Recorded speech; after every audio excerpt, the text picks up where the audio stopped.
안녕하세요. 책데이트 시간입니다. 오늘 소개해드릴 책은 나는 왜 사소한 것에 목숨을 거는가라는 책입니다. 한창욱 지음 정민 미디어에서 나온 책입니다. 이 책은 우리가 원하는 삶, 즐거운 삶, 가치 있는 삶, 행복한 삶으로 바꿀 수 있도록 인생 반전 프로젝트를 구체적으로 제시하고 있는데요. 몇 가지만 살펴보도록 하겠습니다. 시작한 일은 반드시 끝내야 합니다. 시작한 일은 일단 매듭을 짓는 게 좋습니다. 하나의 매듭이 지어져야 뇌도 활성화되고 집중력도 높아집니다. 끝을 내려면 적당히 하는 습관부터 버려야 합니다. 일을 추진하다 난관에 봉착하면 강하게 밀어붙여 보고 도저히 방법을 찾을 수 없을 때는 과감히 포기해야 합니다. 공부 역시 마찬가지입니다. 어려운 문제일수록 적극적으로 매달려 보고 도저히 풀 수 없다면 개념 정립이 되지 않았거나 기초가 부족한 상태이므로 일단 포기해야 합니다. 또한 일이든 공부든 간에 시작할 때는 마감일을 정하는 것이 좋습니다. 끝을 정할 수 없거나 정하지 않아도 되는 일이라면 아무 이득이 없거나 해도 그만이고 안 해도 그만인 경우가 많습니다. 그런 일이라면 아예 시작하지 않는 편이 시간 낭비도 막을 수 있고 정신 건강에도 이롭습니다. 그러나 일단 시작했으면 정해진 기간 안에 어떤 식으로든 매듭을 지어야 합니다. 한 가지 일을 매듭 지으면요, 최소한 네 가지를 얻게 됩니다. 집중력을 높일 수 있고요, 성취감을 느낄 수 있습니다.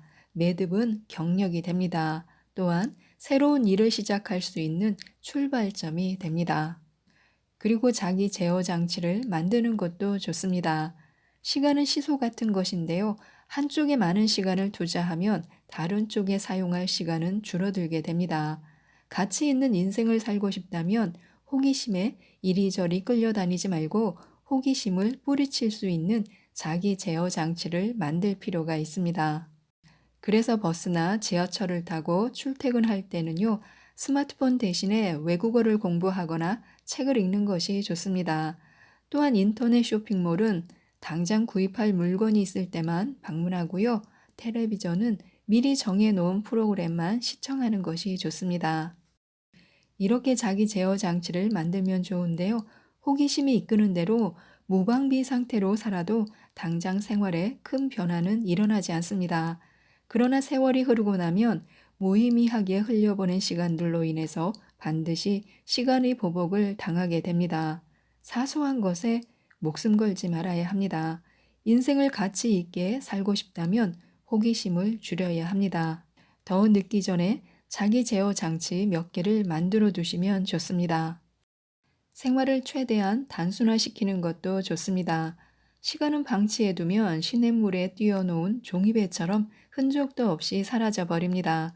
비록 눈에 보이지 않을지라도 이름표를 붙여주고 관리할 필요가 있습니다. 휴식, 일, 독서, 취침 이렇게 이름표를 붙여주고 그 용도에 맞게 제대로 사용하고 있는지 수시로 확인해야 합니다.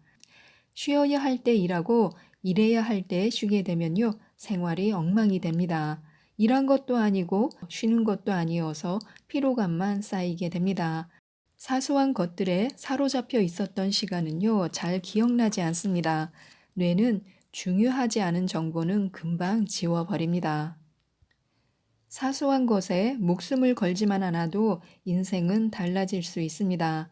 친구나 지인의 성공을 보면 마음이 조급해지겠지만 목표를 향해 꾸준히 걸어가면요, 성공할 수 있습니다. 남들이 볼 때는 답답해 보일지라도 그 길이 가장 빠른 지름길입니다. 1년을 투자하면 평생이 즐겁습니다. 자수성가형 부자들의 재산 형성 과정을 보면 치열하게 일하는 시기가 있습니다. 바로 목돈을 만드는 시기인데요. 목돈을 만드는 시기는 대개 1년에서 3년 사이입니다. 그렇게 치열하게 일해서 목돈을 만들어 놓으면 세월과 함께 굴러가면서 재산은 눈덩이처럼 불어납니다. 어떤 분야든 간에 무언가를 이루고 싶다면 1년 동안은 치열해질 필요가 있습니다. 철저히 미칠 필요가 있습니다. 지금까지 살아왔던 습관대로 남들 잠잘 때 잠자고, 남들 식사할 때 식사하고, 남들 일할 때 일하고, 남들이 쉴 때 쉬고, 남들만큼 텔레비전을 시청해서는 남들처럼 평범하게 인생을 마감할 수밖에 없습니다. 그래서 성공하고 싶다면 시간을 집약하고 응축할 줄 알아야 합니다. 1년 동안만 무언가에 미쳐서 매달리다 보면요, 모든 게 바뀌게 됩니다. 비범해지기 위해서는 평범함을 거부할 줄 알아야 합니다. 남다른 삶을 살고 싶다면 남다른 시간을 살아야 합니다. 사소한 것들에 일절 사로잡히지 말고 시간을 최대한 절약해서 1년만 치열하게 살아보는 것입니다. 치열함은 상대적입니다. 1년을 치열하게 보내고 나면 그 뒤의 시간들이 오히려 여유롭게 느껴집니다. 긍정 마인드가 꿈을 키웁니다. 인간의 뇌는 고도로 복잡한 사회입니다. 과장도 심하고 엄살도 심합니다. 냉정하게 관련 자료를 분석하고 습득한 정보와 취합해서 생각하고 판단하는 것이 아니라 실제 상황보다 한껏 부풀리거나 축소하는 경향이 있습니다. 큰 일을 계획하고 있을 때는 그 일과 아무 상관없는 작은 일이 술술 풀리면 왠지 모든 일이 잘 될 것 같아서 기분이 좋습니다. 또한 뇌는 복잡한 것을 싫어해서 자신이 듣고 싶은 부분만 듣고 보고 싶은 것만 보는 성향이 있습니다. 인간을 감정의 동물이라고 하는 것도 뇌의 이러한 속성들 때문입니다. 긍정 마인드와 부정 마인드는 경고에 대한 대응 방식인데요. 긍정 마인드를 가지고 있는 사람은 불안함을 느끼면 그 실체만을 바라본 뒤에 이내 잊어버립니다.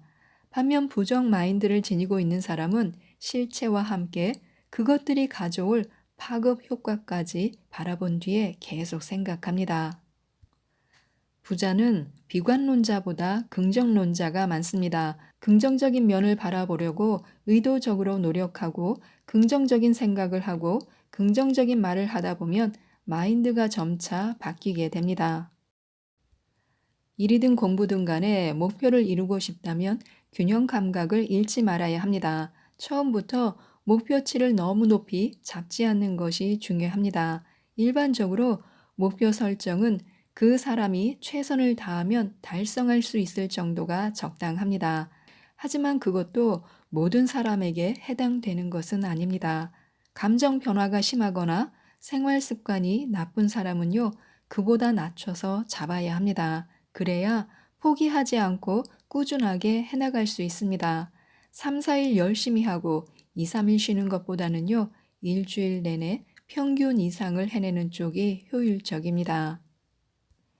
균형 감각을 유지하는 비결은 일정한 생활 패턴에 있습니다.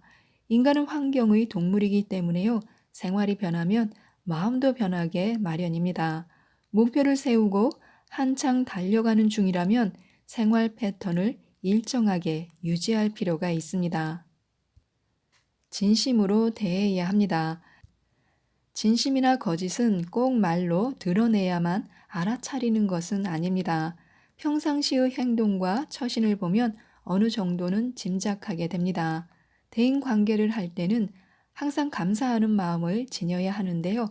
그들은 언젠가는 내 꿈을 이루는데 도움을 줄 사람들입니다. 그래서 설령 나의 꿈과는 무관한 인맥이라 할지라도 행복한 인생을 함께 살아갈 동반자이므로 소중한 시간을 내어준 데 대해서 진심으로 감사해야 합니다. 결심이 작심삼일로 끝나지 않도록 해야 합니다. 보통 사람들이 하는 보통 결심은요, 이내 뇌에서 추방됩니다. 나도 부자가 되어야지라는 결심은 누구나 합니다. 그러나 실천에서 부자가 되는 사람은 극소수입니다. 부자가 되는 방법을 몰라서도 아니고 자본금이 없어서도 아닙니다. 변화하고 싶다면 무언가 절박한 이유를 찾아야 합니다. 현재의 내 모습은 지난 세월이 빚어낸 작품이기 때문인데요. 변화하지 않는다면 나는 지금과 비슷한 모습으로 나이만 먹어갈 것입니다. 지금의 내 모습이 마음에 들지 않는다면 변해야만 하는 절박한 이유를 찾아야 합니다. 절박한 이유는 책상 앞에 앉아서 하는 생각보다는 현장 체험을 통해서 찾는 게 효과적입니다. 성공의 씨앗도 실패의 씨앗도 바로 내 안에서 발아댑니다. 많은 사람이 성공을 꿈꾸지만 성공하는 사람이 소수인 까닭은 잠재 능력을 발휘하는 방법을 모르기 때문입니다. 믿음은 승리에 대한 갈망을 낳지만 회의는 패배의식을 낳습니다. 그 순간 승부가 엇갈리고 결국 각자 예상했던 대로 결과가 나옵니다. 시련이 닥쳤을 때일수록 힘들고 어려울 때일수록 믿음이 있어야 합니다. 인간의 드러난 능력은 빙산의 일각에 불과합니다. 내가 스스로 포기하지 않는다면 위기를 극복할 수 있고 꿈을 이룰 수 있습니다. 내 능력을 믿고 위기를 극복할 방법을 찾으면 보이지 않았던 길이 보이게 마련입니다. 성공을 밖에서 구하지 말아야 합니다. 나를 변화시킬 에너지를 밖에서 찾지 말아야 합니다. 모두 내 안에 잠들어 있습니다. 내가 꿈꾸는 것이 좋은 일이고 그것이 이루어지기를 간절히 소망한다면 언젠가는 이루어지게 되어 있습니다.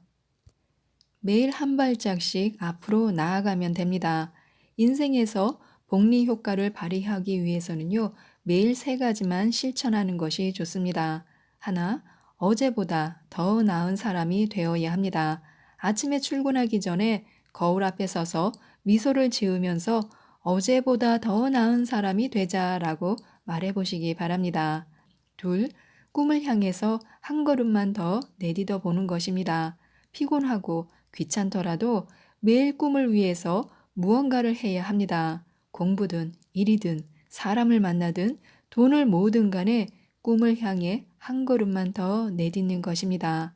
셋, 잠들기 전에는 꿈을 이룬 나의 모습을 상상해 보면 좋습니다. 상상이 구체화되면 확신으로 바뀝니다. 처음에는 어색하고 짧은 순간에 불과할지라도 매일 밤 잠들기 전에 꿈을 이룬 나의 모습을 상상하면 좋습니다. 시간이 지나면 그것이 단지 꿈이 아니었음을 깨닫게 됩니다. 순간에 충실해야 합니다. 일할 때는 일하고 쉴 때는 쉬어야 합니다. 일할 때 밥 먹을 생각을 하면 일이 되지 않고 밥 먹을 때 일 생각을 하면 소화가 되지 않습니다. 일을 잘하기 위해서는 집중력이 필요합니다. 집중은 목표했던 거리와 기간을 단축시켜 줍니다. 사람이 순간에 충실하지 못하는 까닭은 대개 사소한 걱정에 사로잡혀 있기 때문입니다. 비록 내 인생이라 할지라도 내 계획이나 내 생각대로 술술 풀려나가지 않습니다. 미리부터 걱정한들 아까운 현재 시간만 낭비할 뿐 아무런 보탬이 되지 않습니다. 현재의 순간에만 충실해야 합니다. 운동을 꾸준히 하기 위해서는요, 운동에 대한 마인드부터 바꿔야 합니다. 바쁜 일부터 처리하고 다소 한가해지면 운동을 시작해야겠다고 생각하면 운동할 시간을 영원히 낼 수 없습니다. 하루 3끼 식사에다 운동이란 한 끼 식사를 더해서 하루에 4끼 식사를 한다는 마음가짐으로 운동을 해야 합니다. 눈코 뜰 새 없이 바빠서 도저히 짬을 낼 수 없다면 자투리 시간을 이용하면 됩니다. 틈틈이 스트레칭만 하더라도 건강에 도움이 됩니다. 운동을 하면 몸속 깊은 곳에서 긍정 에너지와 함께 행복 에너지가 솟구칩니다. 그것들은 오늘 하루를 활기차게 살아가게 하는 힘이 되고 인생 전반을 활력 있게 살아가게 하는 원동력이 됩니다. 열정적인 삶을 살고 싶다면 지금 당장 운동을 시작해야 합니다. 지금까지 이 책에 대해서 말씀드렸는데요. 사소한 것에 목숨을 걸면 작은 것을 취하는 대신 큰 것을 잃게 된다고 합니다. 이 책을 꼭 읽어보시고 많은 도움을 받으셔서 멋지게 인생의 반전을 이루셨으면 좋겠습니다. 이상 책데이트였습니다. 감사합니다.